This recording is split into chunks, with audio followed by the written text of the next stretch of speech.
কিছু সত্য কথা জেনে রাখুন, কাজে লাগতে পারে। ১. মাগরিবের আজানের সময় পুকুর পাড়, বাঁশঝাড়, তালগাছ, সুপারি গাছ, বাসার ছাদ অথবা অন্ধকারের রুমে থাকবেন না। অস্বাভাবিক কিছু দেখে ফেলতে পারেন। ২. গভীর রাতে একা রাস্তার হাঁটার সময় যদি দেখেন কালো কুকুর বা কালো বিড়াল আপনার বাম পাশ থেকে আপনাকে ক্রস করার চেষ্টা করছে, তবে এটাকে কখনোই বাম দিক দিয়ে ক্রস করতে দেবেন না, আপনার ক্ষতি হতে পারে। ৩. চার রাস্তার মোড়ে গভীর রাতে একা দাঁড়াবেন না।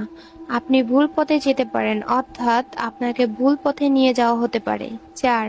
যদি দেখেন বাঁশঝাড়ের কোনো একটি বাঁশ কোনো কারণ ছাড়াই নিচু হয়ে আছে, তবে ওই বাঁশের ওপর দিয়ে যাওয়ার চেষ্টাও করবেন না, আপনার ক্ষতি হতে পারে। ৫.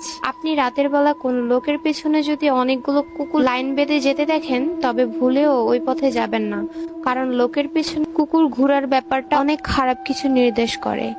৬. ঘুম ভাঙার পর যদি আপনার মনে হয় রুমে অদৃশ্য কেউ একজন আছে, তবে সাহসিকতার সাথে বিষয়টা অবহেলা করুন আর চুপচাপ রুম থেকে বেরিয়ে যান। ৭. রাতে কেউ যদি আপনার নাম ধরে ডাকে, তবে ওই ডাকে সাড়া দিয়ে বাইরে যাবেন না।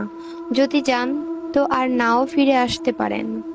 ৮. রাতে পথ চলার সময় যদি অনুভব করেন আপনার পিছু পিছু কেউ আসছে বা হাঁটছে, কিন্তু আপনি তা দেখতে পারছেন না, অনুভব করতে পারছেন, তাহলে সাহস করে পাশাপাশি কোনো কবরস্থানে ঢুকে পড়ুন। কবরস্থান খুবই পবিত্র স্থান হয়। ৯. পুরনো খালি বাড়ি ও শ্মশানঘাট যতটা সম্ভব এড়িয়ে চলার চেষ্টা করুন। ১০. কখনই ব্ল্যাক ম্যাজিক নিয়ে পরীক্ষা করতে যাবেন না। আপনি কি করছেন তা বোঝার আগেই আপনার অপূরণীয় ক্ষতি হয়ে যেতে পারে। ১১.